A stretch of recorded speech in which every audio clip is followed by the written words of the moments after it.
Welcome back to Pod Save the World. I'm Tommy Vietor. I'm Ben Rhodes. And we are in a studio together. I've never been this excited to come to a workspace. They said this day would never come, Ben. We both were laughing very hard a minute ago when you called me to be like, what is the office address I again? forgot where this was. I drove 30 minutes from my house in Venice, got into the neighborhood, and I was like, I don't even remember the name of the street. It's been a year and a half. The muscle memory's gone. It's gone. It was gone. And it wasn't even in my maps, right? Because I haven't gone there in so long. So we're reverse Bo Burnhaming. Yes. We're moving outside. This feels we're good. Moving outside. And it does. It feels very good to be in any kind of workspace other than the room I've been sitting in forever. Yeah. I mean, since I've last seen you, you've had to try to teach school.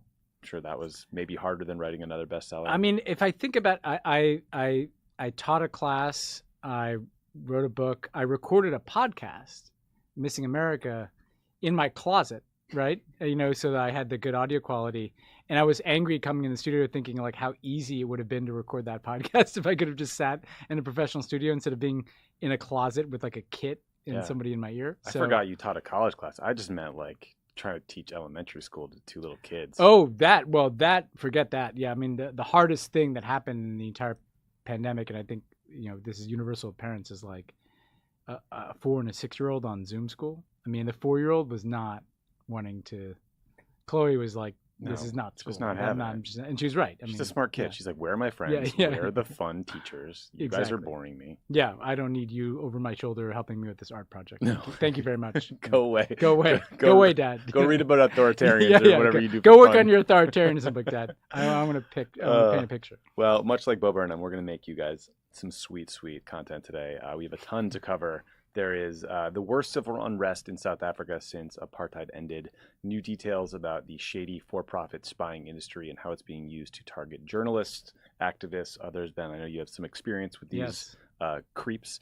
Some climate change news, updates out of Haiti and Cuba, the space race, big update there this morning if you give a shit, and a pretty gross Australian mystery, and then some fun Olympic updates. So let's start in South Africa because, people in eastern South Africa are slowly recovering from days of violence and looting that left hundreds dead, more than 2,500 arrests, and hundreds of millions of dollars in damage. So this violence started on July 8th after former South African President Jacob Zuma was arrested and sentenced to 15 months in prison for refusing to testify before a commission investigating government corruption.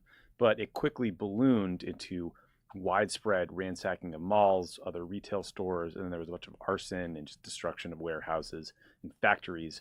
And it's been described, the violence, as the worst since South Africa became a democracy in 1994. And it only ended after current South African President Cyril Ramaphosa deployed 25,000 South African troops to restore order. South Africa's economy has been just devastated by the coronavirus. Unemployment is over 33%. The country is in the midst of its third COVID lockdown, but I believe unemployment benefits have run out, so people are really desperate. It could take years to rebuild these businesses, the infrastructure. There's concern that all these people gathering together could lead to another spike in COVID cases. So just devastating news here for the people of South Africa who are, I didn't realize this, Ben. According to, I think it's the World Bank, one of these international bodies, South Africa has the worst economic inequality of any country in the world, period. Yeah. And it's gotten worse since apartheid. Yeah, which has some of its roots in apartheid and then in the post-apartheid corruption. And to me, this is a story that speaks to kind of the nexus of corruption with other societal problems because Zuma was, Jacob Zuma was the president before Ramaphosa, just phenomenally corrupt. I mean, billions and billions, basically treated his position as the head of the ANC and president as a way to enrich himself. I think there's a lot of suspicion that after he was sentenced, his people kind of ginned up some people to get out and protest. And then that clearly blended in with a lot of grievances that are already out there over the scale of inequality. COVID has been particularly difficult. They've had, they had the beta variant there. They've had a hard time with that. But this kind of combination of a sense that government is not only not solving the problem, but has been part of the problem. Right. And Ramaphosa's tried to kind of turn the page a bit. And just the very fact of the prosecution going forward of Zuma is a sign of introducing some accountability to the system. But unless they kind of get their arms around this massive corruption in society, their capacity to deal with things like inequality and and having a fairer economy is going to be much harder. So I think it also speaks to one other thing, Tommy, which is COVID. Our economy is booming here, and feels great, and the worst concern is inflation. In South Africa type countries, or you see in Indonesia, for instance, now a big wave. Like we're not out of the woods, and there's going to be potential political instability and huge ripple effects from COVID all over the developing world, including in fairly developed societies like South Africa, for instance. This is going to be with us for a while. Yeah, I mean, you mentioned this. Ramaphosa called the unrest a coordinated effort to sabotage the economy and essentially stage a coup. To your broader point about Zuma and the ANC, I mean, the ANC, his political party, has been in power since 1994. There's basically no real opposition. Corruption's gotten worse. Inequality has gotten worse. And it's just, it's hard to tell exactly where the tipping point was from sort of like, maybe sort of political allies staging something to create unrest to just this broader thing that encompassed, basically it was 2 of the 9 provinces in South Africa were basically just, destroyed. I mean, and they account for nearly 50% of GDP. Yeah. So it's a really big deal. Yeah. And the ANC issue more broadly, everybody remembers the heroic history of the ANC and Nelson Mandela's leadership, and Mandela himself stepping down instead of trying to stay in power forever, like a lot of people around the world do. But it's gotten kind of progressively worse up through Zuma, where, look, when you have a one-party system, that opens up a lot of doors for potential corruption. And guys like Zuma, kind of traded on the legitimacy of their history as part of that struggle, tragically, to just kind of enrich themselves. Yeah. And hopefully Ramaphosa, he seems to be a more on the level character, but there's just a competitive political environment would be healthy there, so that there isn't this kind of sense of impunity. Yeah. Ben, I was trying to do a bunch of reading on this. So I was reading like from Jacobin on the left, and then I clicked on a Fox News story. It was Laura Ingraham and talking to Lara Logan, who's a correspondent who I believe is South African. Lara Logan tried to blame what was happening in South Africa on critical race theory, woke ideology, and tech companies. And then she goes, and Obama's former ambassador to South Africa, Patrick Gaspard, now works for George Soros. It was like Fox fever dream. Yeah, they just saw like video of violence or unrest, and they decided like, let's take this, make it about the United States, and try to scare old white people once again. It was just disgusting. That's really dark. Super dark. That's your first reaction, because none of that is connected to what's happening. Critical race theory. What the fuck are you talking about? Yeah, it just shows images of black and brown people in the streets. It doesn't matter where they are, whether they're in the United States or anywhere in the world. Let's just play those and play the greatest hits, right? Like we'll go after George Soros. We'll go after Obama somehow, Cap where Patrick Gaspard now works. Like it's totally insane. Yeah, the DLC. Let's throw some more in there. Let's go. What do we got? Yeah. Ugh, disgusting. Okay, well, we'll keep an eye on that story. But let's talk about spying for profit. So there were a bunch of blockbuster reports this week. There's an Israeli company called the NSO Group that has been leasing military-grade surveillance technology to governments, and they've been using it to hack phones belonging to journalists, human rights activists, and even 2 women who are close to Jamal Khashoggi, the Saudi journalist who was murdered by the Saudi government. This report, it was like 17 news outlets and like a French nonprofit called Forbidden Stories who got all this information and put it out.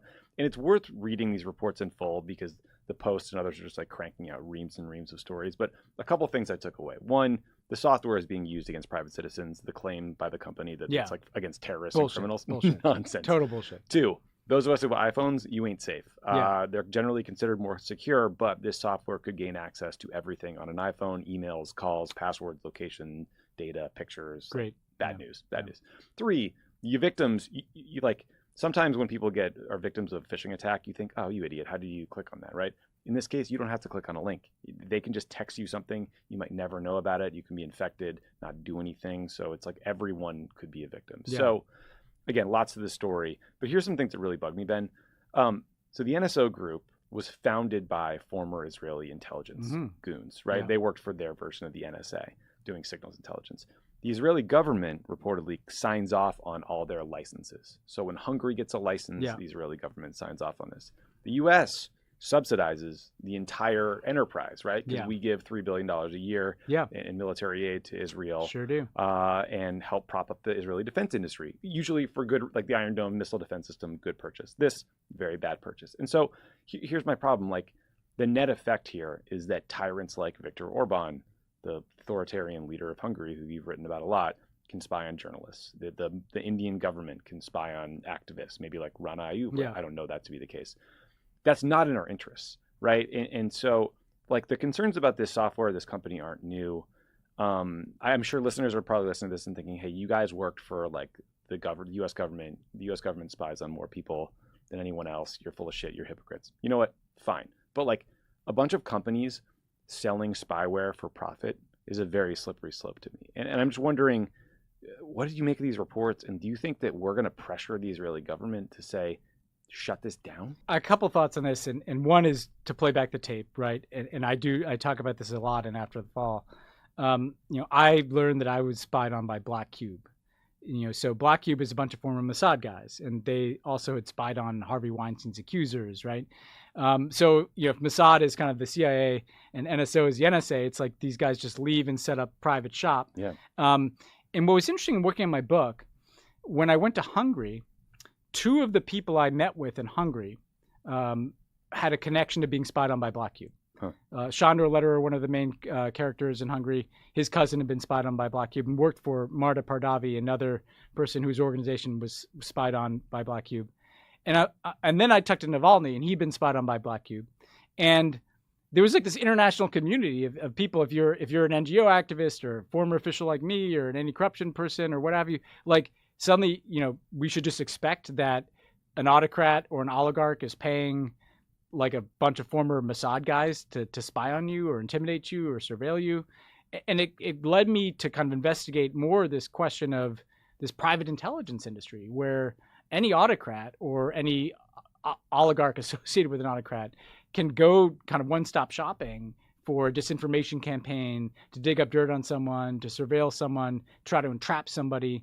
The person in Hungary who had actually been caught in this Black Cube scheme where they went to him and they got him, and I described this in the book, they got him on tape saying that he was lobbying the European Union to be tougher on Orban's government, which of course he was. He's an NGO activist. Mm-hmm. But this appears in the Jerusalem Post of all places. That's where it's leaked right before the Hungarian election as proof of like a conspiracy by Hungarian NGOs to overthrow Orban, right? Mm-hmm.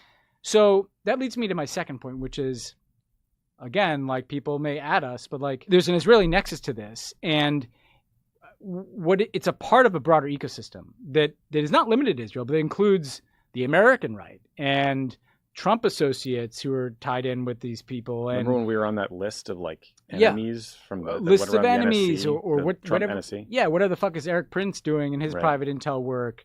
And then you've got Viktor Orban, who's clearly in this world. Bibi Netanyahu was clearly in this world. The Saudis and the Emiratis clearly in this world. There's this kind of alliance of these autocrats that look at journalists and certain former officials like us, or look at activists, and we're nowhere near the danger that these other people are. But like it's totally unsettling, and there's a part of me that thinks that they don't even mind when these stories come out. Because I think part of it is it's like intimidation. It's like, oh, what are they going to be in my phone? I better not say certain things on my phone, Or maybe it's not worth, being a journalist who investigates corruption because I don't want to be targeted by this, right? So to me, it's part of this kind of really kind of transnational industry of and this is where it's different than the U.S. government, conducting basically state espionage, right? Like this is like a transnational network of autocrats and oligarchs and service industries that is meant to intimidate people. That also makes me wonder, I mean, if you have the Mossad and then this unit 8200 that does the signals intelligence for Israel, if they can't get government approval to spy on someone or something, maybe you call up your old buddy in private industry and sort of outsource it to them. Like put a couple layers between you. I mean, the whole thing is disconcerting and ripe for abuse. I could not agree with you more. Like clearly what happens is, you might not want it to get out that the Israeli government or the Saudi government or the Hungarian government was spying on a journalist or an activist. So you just create this layer where when it comes out, everybody denies that they knew anything about it. Mm-hmm. If you're telling me for a second that the Netanyahu government in Israel had no idea that a bunch of former Mossad agents and former Israeli NSA types were doing all this stuff, and I mean, that's insane that they, like, of course somebody knew in the Israeli government. Like, this is a pretty small community of people. They work on this stuff. And so, look, it's another thing of where we have to ask these hard questions. And again, something else we took a lot of shit for, but like one of the darker underbellies of the Abraham Accords, right? And is it good that the Emiratis and other governments have recognized Israel? Yes. But part of what has undergirded this relationship is the collaboration in space like this, which is not great. Yeah. Yeah, we just don't want to see like a private spyware industry crop up in every country, and all of a sudden everyone's selling this stuff to the highest bidder, and God help us all. Speaking of hacks, on Monday in the U.S., good transition. The European Union, NATO, a bunch of other close allies of the U.S. Accused the Chinese government of being behind a series of recent cyber attacks, including this March 2021 hack into Microsoft's email servers. I think we talked about it at the time. DOJ also charged 4 Chinese nationals with trying to steal intellectual property, including Ebola vaccine research and driverless vehicle technology. So we're used to that kind of stuff, like the Chinese government stealing IP. But apparently the Chinese were working with criminals for hire, and they were also conducting ransomware, and that surprised government officials talking on background and some of the reporting on this. So it was interesting to me to see that there was this big multilateral announcement. It included NATO. I think that might have been new. They didn't announce any sanctions, but it does seem like the goal, according to people in these stories, the goal is to get the Chinese and the Russians to agree to some guardrails for cyber attacks, and maybe these enforcements periodically are trying to help get us there. I don't know. What'd you make of this? I mean, first of all, it does show how far things have moved in a decade, because when there were some of these types of cyber attacks in the Obama years, we were always told, like, you're not allowed to talk. I think you probably dealt with this, right? Yeah. It was treated like a law enforcement activity, right? So it was only the FBI or DOJ that was allowed to say someone was responsible for a hack, and it wasn't until that North Korea Sony hack that began to change. I'm glad that we're not. I thought that was stupid at the time. It's like, everybody knows, why can't we say the Russians are doing this? And they would say, because there's an ongoing law enforcement case and we might bring charges and you don't want to prejudice that. But the reality is, this is of such a... Sure, those charges are going to land. Those 4 Chinese nationals are going to fly over. And we got them. Like, Preet's going to be ringing them up in front of the SDNY. Through no fault of the Biden people, because I give them a huge credit for prioritizing this. We don't quite know what to do about this yet. No. Like the Russians and Chinese clearly have no respect for any norm or guardrail when it comes to ransomware. This is far beyond espionage, right? Because again, people could rightly say, well, they're just like hacking into systems trying to learn stuff about what's happening in America. How is that different than what America does in other places? This is going well beyond that. It's not just theft of intellectual property. It's ransomware. It's criminality. So I think it's smart to try to multilateralize this, bring a lot of public attention to it, and then try to drive that into some kind of negotiation. Yeah. Give them the Ebola research vaccine. Let everybody work on that. Take that one. Driverless cars, though, like, I don't know if I want a driverless car. Yeah, I can't tell if they're working or not. Let's talk climate change, because there's a bunch of news from this last week. So first thing, this is a little dark. A new study found that part of the Amazon rainforest is now emitting more carbon dioxide than it absorbs. This is very bad, since historically the Amazon has absorbed and captured CO2 and helped take it out of the atmosphere, which slows down climate change. But deforestation, which dramatically increased under President Bolsonaro, and then just general warming of the planet, has led to a tipping point where you could see a functional destruction of the Amazon, where it turns into grass savanna, basically. So that's real depressing. 2, climate change is seen as a factor that led to extreme rain and flooding in parts of Germany and Belgium that killed hundreds of people, left hundreds more missing, and will cost billions to clean up and repair.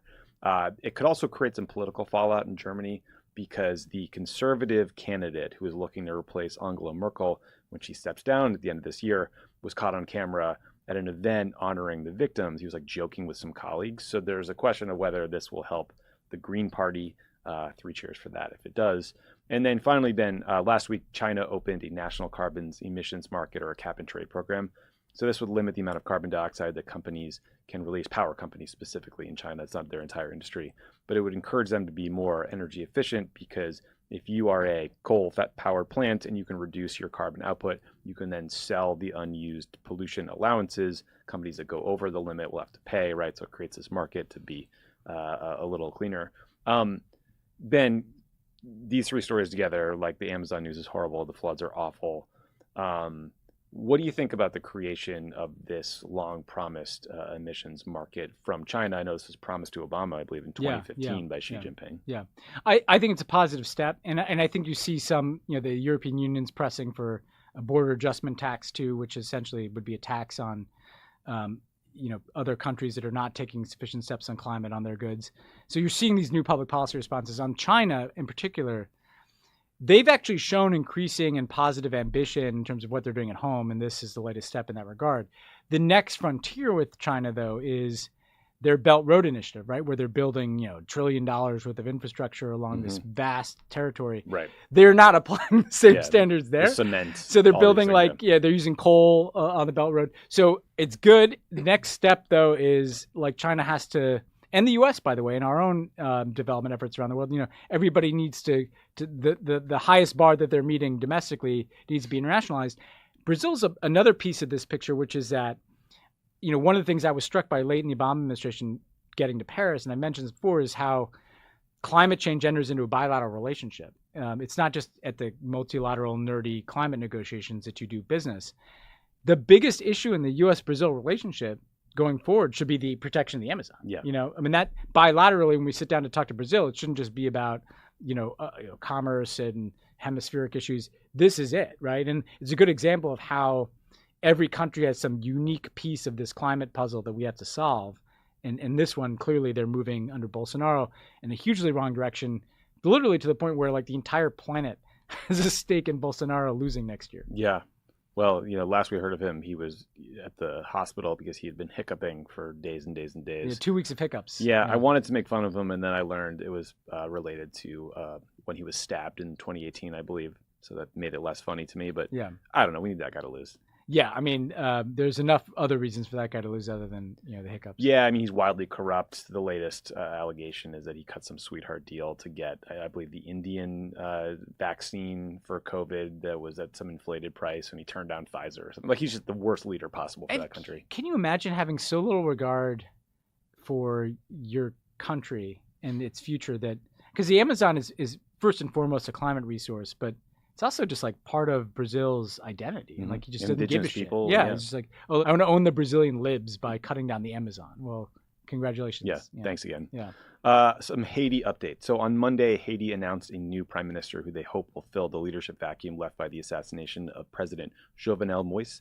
Just before Moïse's assassination, he announced that a man named Ariel Henry will become the next prime minister. But the prime minister at the time, Claude Joseph, decided to hang on to power after the assassination happened. So for a while, we had two people claiming to be the prime minister of Haiti. Not good. Tough gig. Yeah, tough gig. Yeah. Joseph announced that he will step down after reportedly lots of pressure from the U.S. and other foreign countries. His consolation prize is becoming foreign minister, so all the gang's kind of sticking together here. U.S. officials say they're pushing for a unity government followed by elections. So, Ben, I have no idea what to make of this. I don't know the players. I'm not in Haiti, obviously, but clearly it was dangerous and untenable to have two people claiming to control the country, right? You don't want it to devolve. But the international community barging in and forcing a solution like this and saying this guy's in charge now sounds like exactly the opposite of what Lord Marincourt, who I talked to last week, a Haitian journalist, suggested was needed, right? Which is just listen to the Haitian people, listen to civil society. And it comes not long after both Trump and the Biden White House publicly backed President Moïse, who was disputing the length of his term, basically. He said he should be able to hang on for one more year because he took power late, long story short.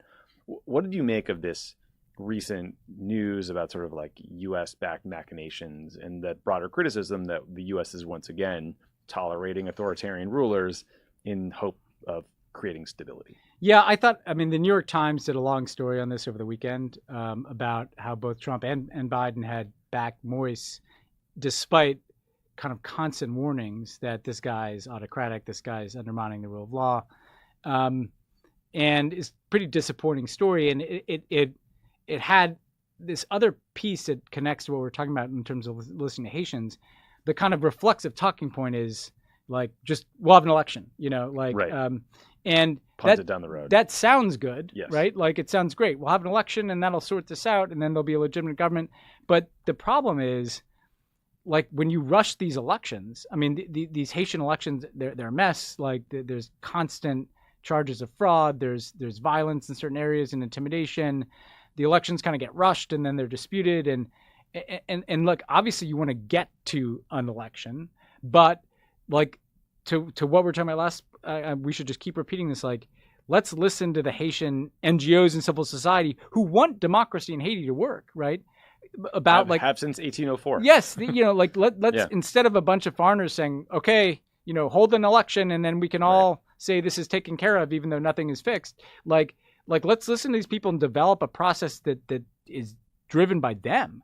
That is the roadmap to what the government is and what the election process is, and how can we better put up guardrails against corrupt results and the rest of it.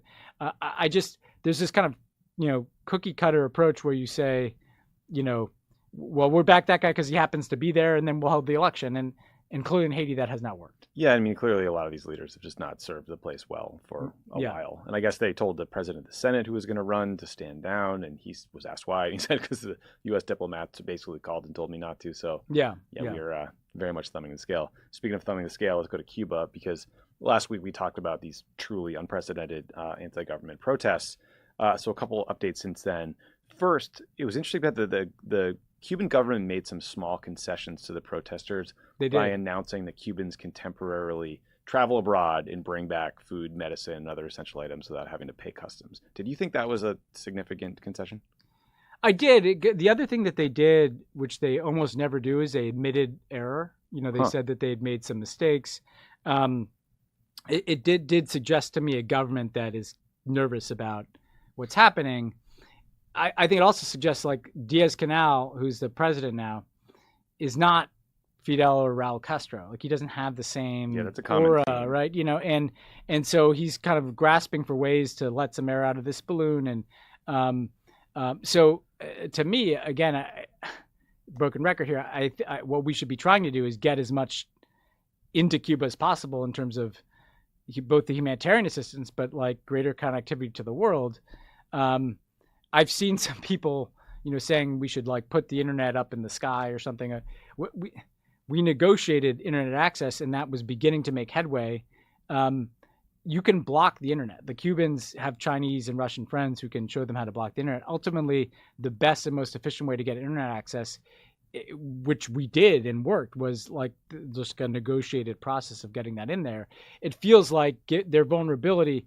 It's funny, you could look at that, and most people, I guess, in American politics would look at what the Cubans did in terms of allowing for some people to travel and said, oh, that means we should squeeze them more, Right. I'd come to the opposite conclusion. Says, no, that means that these guys might allow in more connectivity to the outside world. That's what we should be trying to do.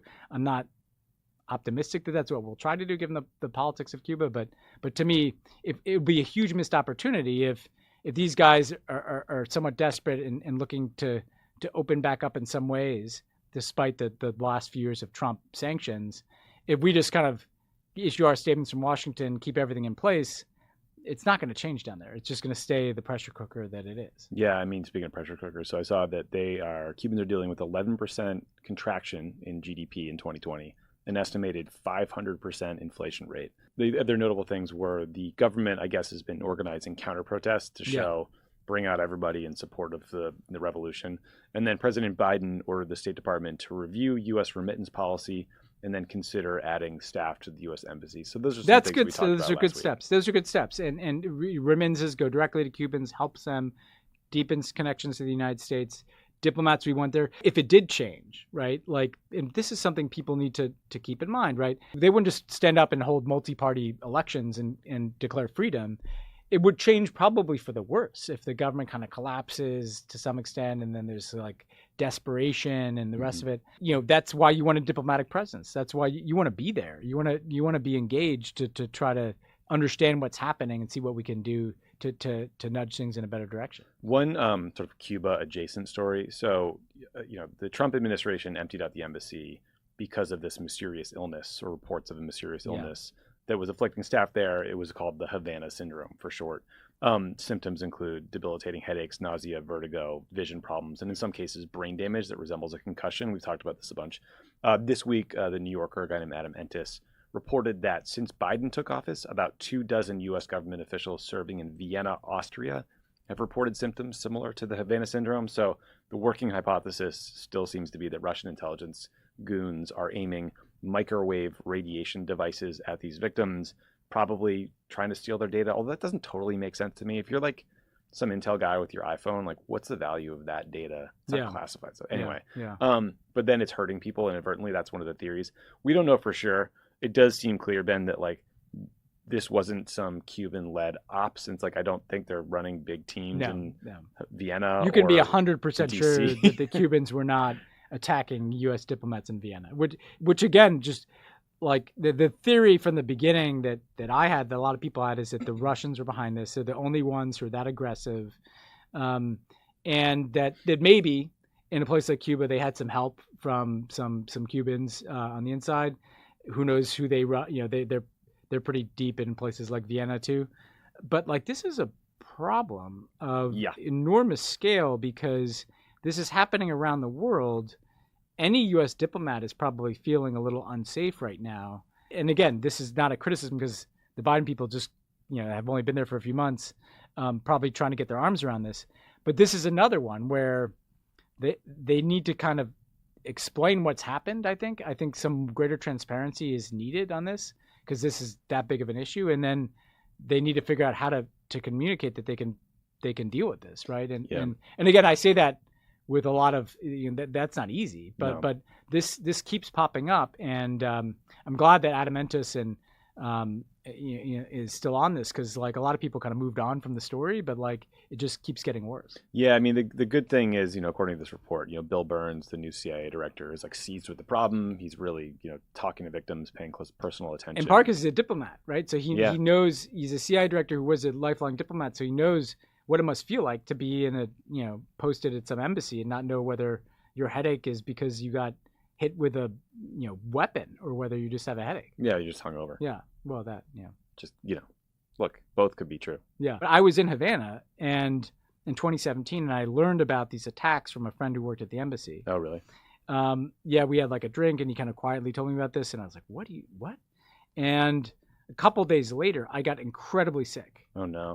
I had like a massive headache, and I was, let's just say I was throwing up, all that. Sure. And it was like, I was like, oh, I have food poisoning, like that, which happens in Cuba, right? Like, you're eating a bunch of different stuff. And I was just incredibly sick for like longer than you normally would be, like 2 days instead of one, basically. And then I was fine. And I probably, 95%, I ate something bad, or, the Havana Club rum did something weird to my system or whatever. But like, it's in your head. Yeah, that anxiety ain't going anywhere. It was this anxiety in my head of like, did somebody hit me here? No. Like, what's going on here? That anxiety is a your friend. I guarantee you that's in the heads of a lot of people serving overseas. Totally, or people thinking about serving overseas. Yeah, it's terrible. Let's do a little space news. This morning, Amazon founder Jeff Bezos and his Blue Origin rocket company successfully launched the richest man in the world and 3 other people 65 miles above the Earth and briefly into space. On a previous pod, we talked about how this was a space race between Bezos, Elon Musk, and Richard Branson. It's an intergalactic dick measuring contest. And so I would be We were ahead of the curve. We were way ahead of the curve. Speaking of the curve, Ben, I would be remiss if I didn't mention that Bezos' rocket was by far the most phallic looking of the 3. I mean, I have to say, I opened up Twitter this morning, the jokes were flying, and I was like, we were about 2 weeks ahead of the zeitgeist on this one, because wow. Now, so I was thinking of like, what is the additional angle? Because the phallus we've referenced, and people should make fun of that because it does say something. The picture, right? So like when I was a kid and I grew up, there were always those iconic pictures of like the flight crews, like before they went up in a space mission. So badass, walking slowly. The old cool ones were like the Apollo missions, but even like the space shuttle, they'd always take that picture of the astronauts with their helmets, Affleck. right? Yeah. And then it's like Affleck, right? Now Bezos put out this picture. Did you see this of the 4 of them in the blue suits with the hat? Yeah, and they're all holding the helmets, and there's randomly like it's him and his brother, and there's like an old woman who I don't even know who she is. She's an interesting story. She qualified to be an astronaut and was not allowed because of sexism and gender rules. So I'm glad she went to space. She's like 80 years old, so that's like a cool story. Okay. And then there's some young kid who's I think maybe won it in the auction. He's some Dutch kid. Okay, so here's the thing. Like, we'll put aside this woman who I'm glad she went to space, but like those people that used to be in those pictures, like had earned it. You know what I mean? Yeah. Like they trained to be astronauts for like decades, like their whole lives, or they were like fighter pilots in the Navy or something. Like these guys just like the thrill ride. It's like that picture that maybe they had the poster on the wall when they were a kid of like the people going up in the shuttle or something. I was like, come on, man. Like, yeah, it's like Jared buying his way into Harvard. Yeah, exactly. That's what I'm saying. Like, you didn't earn this trip to space like all these astronauts that you're posing on. Say what you want about Elon Musk, but he's like, his primary job is engineering. He's designing things. Like, that's what he does all day. He's not just financing it by selling some shares of Amazon. Like, whatever.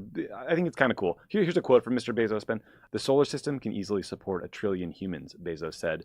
If we had 1 trillion humans, we could have 1,000 Einsteins and 1,000 Mozarts and unlimited, for all practical purposes, resources and solar power. To which I say, Jeff, the edibles have gotten a lot stronger. Well, and if you have 1 trillion humans, how many Prime customers is that? Like that's what, like when he takes the edible and he thinks about the 1 trillion humans and the colonies on Mars and stuff, he's thinking about Amazon Prime, like that's 100 million Kindles, hoverboards and stuff coming down, like dropping off like your paper towels at the fucking colony. Intergalactic drones, flipping you some TP. Again, space exploration is cool. I guess I'm happy about this. I'd love to see these billionaires think about spending money on climate change so that we could hang on to this planet for a while, because these rockets are just like belching out like 60 airplanes worth of CO2 every time they launch. So if this becomes like a tourism thing, it's gonna be a problem. Well, this is the other question I generally, because like you're right, Elon Musk, who we can find a lot to criticize him for, but like mostly his tweets. Mostly his tweets. He's been consistent and diligent in like building something that's like a kind of model, a business, public-private partnership, whatever. But like on these flights, like what clearance do you have to get? Like if Jeff Bezos wants to go to space, like is that just like another air traffic control thing? Like, I mean, how do you do that? Like, who do you call? Do you have to call NASA and be like, hey, do you need a permit to go to space? Like, I bet you do. Yeah. I mean, I like this. I'd like to see, if you're Jeff Bezos, I guess you just do what you want. But. I'm going to take an edible and Google that for an hour tonight. All right, Ben. So everybody loves I still think people should have, like the army en masse should have taken the edibles and marched in Area 51. Yeah, that was a mess. Once again, we were ahead of the curve. Because it was like a year ahead of the alien report, 2 years. And we were calling for this to happen pre-COVID, and then they canceled the march. Remember, and it was like, well, I think they're all going to die in Death Valley. That's fair. Because I was going to root it on from here. I wasn't actually going to go. So Area 51, great mystery. Everybody loves a good mystery, right? Knives Out, Get Out, Memento, Scream, Who Framed Roger Rabbit. Here's a new entry from our friends in Australia. Did Australian Prime Minister Scott Morrison shit himself in a McDonald's in 1997? Apparently everyone in Australia wants to know. So, Ben, the weirdest part of this story, people are wondering, what is Tommy talking about? I guess this is like a huge deal. Morrison brought this up in a radio interview. So I guess the rumor went viral in 2019. He could have done this on Pod Save the World. Any other time. He could have done this any time. So I guess in 2019, this went so viral that a street artist put up a commemorative plaque at the McDonald's in question. And you can find like Kennedy assassination, Zapruder film, like breakdowns of what his exit would be going from like the rugby match to home. So it's absolutely hilarious. The most, advanced conspiracy theorists wonder if he brought this up in the interview to distract from their terrible record on COVID. I don't know. Like, what do we make of this? Couldn't bad McDonald's be why those guys got lost naked in the woods a few weeks ago? So I have a couple thoughts on this, and I was going to start with the naked people in the woods. And just allude to the fact that like we keep coming back to Australia through these pretty interesting angles. But I have to say, this is kind of what I love about Australians. When I started reading about this, like how big this thing was, huge.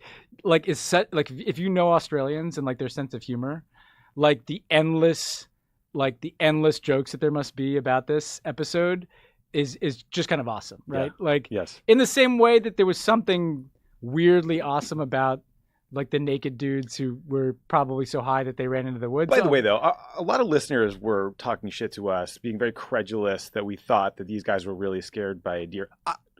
Neither of us ruled out that they were engaging in maybe other activities, mushrooms, perhaps other. I just didn't understand how you could run so far into the woods that you got lost, or the deer component.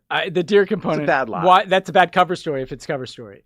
So kudos to the Australian people for keeping this conspiracy theory or thing alive about Scott Morrison, who's kind of a pretty creepy guy anyway.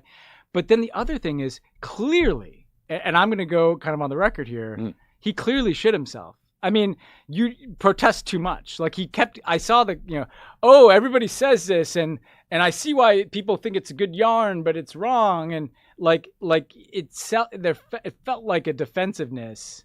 Like if you had been accused of shitting yourself in a McDonald's like 15 years or 20 years ago, whatever, you'd probably be like, oh, come on, that's crazy. I'm sick of hearing that. He seemed to like really engage, you know? Yeah, it reminds me of a very famous viral tweet that I think said something like, my not engaging in human trafficking T-shirt is raising more questions than it answered. Yeah. Bringing up the story of you maybe sharding in a McDonald's in Yeah. 1997. And look, man, I mean, I haven't done that, but like, who knows what was going on in 97? It happens. Famously, shit happened. I mean, McDonald's bathroom is usually not the nicest place. Like, yeah, he was probably slamming some pints at the rugby match. Yeah, you just getting like a couple Big Macs after having a little too much to drink. Like, it's all right, man. I love Australia. I want to go back. I love Australia. I want to go to Sydney. Remember, we went to Australia, we went to Canberra and Darwin, and those were not where you go as a tourist. I went to Canberra and Darwin, and then I went back to Brisbane. But then I got to go to Sydney after government, and it's everything that people tell you it is. It's just awesome. It's just it's like can't go right now. Yeah, no, they're not really vaccinated over there. Yeah, well, that's why Scott Morrison. I mean, they've had low cases because they did effective lockdowns and stuff, and they're pretty cut off. But like, their vaccine rates are like really, really low. Yeah, not good. Yeah. I don't think they prioritized it. Little Olympic update. So the games start very soon. Unfortunately, the big news so far is a lot of positive COVID test results that might prevent athletes from competing. So American tennis star Coco Gauff tested positive. She's so good. I love her. She's really cool. I guess a young woman, minor, an alternate on the gymnastics team tested positive. A few South African soccer players tested positive. Then you have all these athletes flying on commercial flights, and a bunch of them have been on planes where they found out someone on their flight had COVID. So now they're stuck in like maybe quarantine limbo. And if they have to fully quarantine, they can't compete. So these poor people are just screwed. It's like, I don't know that you could do a better job designing an international super spreader event than like slap a bunch of athletes from hundreds of countries on a plane to one place commercially. Yeah, this doesn't feel like it's going well. No. And this question of whether people who've been exposed after quarantine, I don't know if like Jason Concepcion can help us. Does anybody know whether Chris Paul had COVID? Good question. Because it wasn't 14 days and then he was playing, and I'm glad he was playing. It's great to watch Chris Paul, but like I only raise that because it feels like people are kind of making ad hoc calls here. You know what I mean? Like, and maybe they aren't. I mean, and I'm not even talking about the NBA, I'm talking about the Olympics, like, because the NBA at least has these COVID protocols that they're, now the Olympics has something like that, but I feel like we're going to face a lot of pressure where the number of athletes exposed is going to kind of complicate the integrity of the competition, or there are going to be people who flew all the way there who might not be able to compete, or like the richer countries whose athletes don't have to like change planes 900 times. Right. Or were vaccinated earlier. Or vaccinated earlier, had this kind of weird advantage. There's just going to be a lot of tough calls here. And thus far, it feels like it's not great. Yeah, it's not great. It's dampening my enthusiasm a little bit. I mean, I'm still enthusiastic. I'm still like 100% behind our athletes, and that no way diminishes their accomplishment. No. Let's be very clear. I want to see Simone Biles crush it and all the rest of it. I'm going to watch the wheelchair rugby because now you and I are like, we're all in. Totally standing U.S. wheelchair rugby. This is a tough one. You know? Yeah, I think it's a question of whether some of these breakthrough infections, like you're infected but you're not sick at all, and that might be what Chris Paul had. Mostly I just feel for the Japanese people who are like, we didn't want this. We're in lockdown. Yeah. We're not making any money on this. We can't go to the games. Japanese world is out there. Like, we have like total solidarity. And how much it must suck to like spend billions of dollars to host these games, and you can't go. And it makes it feel like COVID's kind of coming around. It's just not. And there's all these weird controversies, like the South Korean president's not going because there's always a Japan-South Korea thing. You know? He said something. You know what?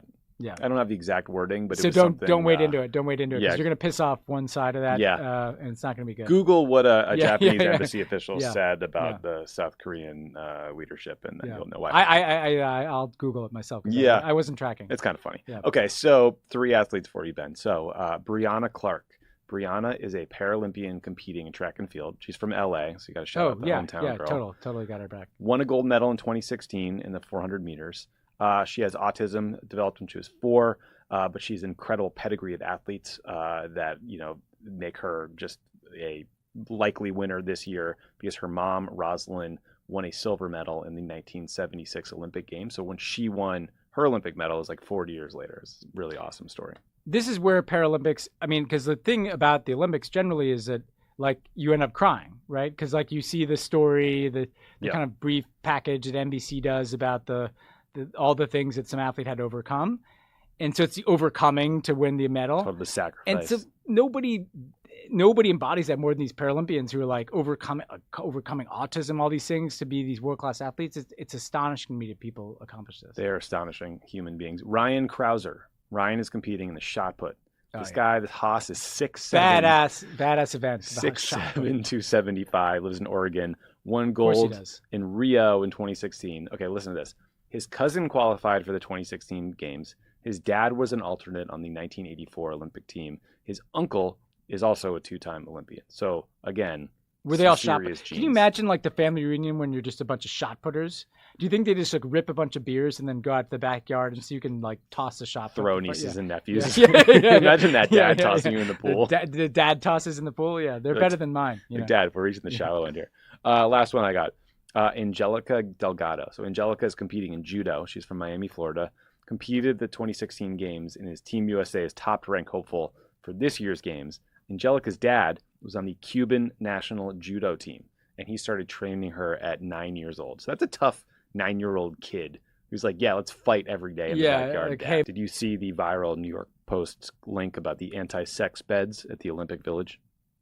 No, I tend to not go to the New York Post so much. So good practice, good hygiene. Usually they're attacking me. Usually the only time I see it is when they're really mean to us. So the organizers are making a lot of the beds for athletes out of cardboard, I guess, to save space, to recycle them, whatever. The New York Post decided they were anti-sex beds because I guess in their minds you couldn't have sex on them because they might collapse or something. What is in New York Post? What are they into over there? I don't know.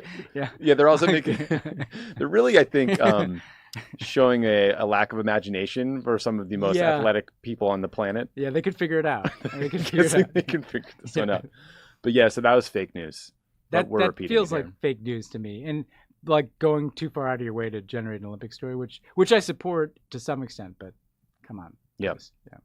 Well, I mean, you just forget it's like the Murdoch paper. Like everybody, I mean, like yes, it's like a tabloid, so sometimes there's like a funny story, but like it's also like it's like the family paper. And the thing that sucks about it is, people were like, "Who reads that rag?" You know who reads that rag? Every morning TV producer who lives in New York who gets into some car that's paid for by their network in the morning and has like that paper there in the New York Times and the Journal. I used to be a Daily News guy growing up. Really? But it used to be awesome. It used to be like, there used to be these legends. I don't know if you've heard of like Pete Hamill and all these like hard scrabble, hard drinking, like New York political and sports reporters. Lupico was there. But yeah, it kind of fell on harder times. Yeah. Harder times. Maybe Cricket should start like a tabloid newspaper. That'd be fun. Yeah. I do think there's a space for that on the left that's missing. A lot of stories and you get laundered through some rags, the right's been pretty smart about having like a really entertaining tabloid, and we're just going to slide like some insane editorial perspective into it. It's worked very well in the UK and Australia. Highly effective. Yeah. Okay, well, great to be back in studio with you. This is awesome. I'm so excited to be here. Yeah, it's very nice. Look at these guys. They're beside themselves, the joy. They look so happy. I mean, if you could see this team here. All right. Talk to you guys next week. See ya.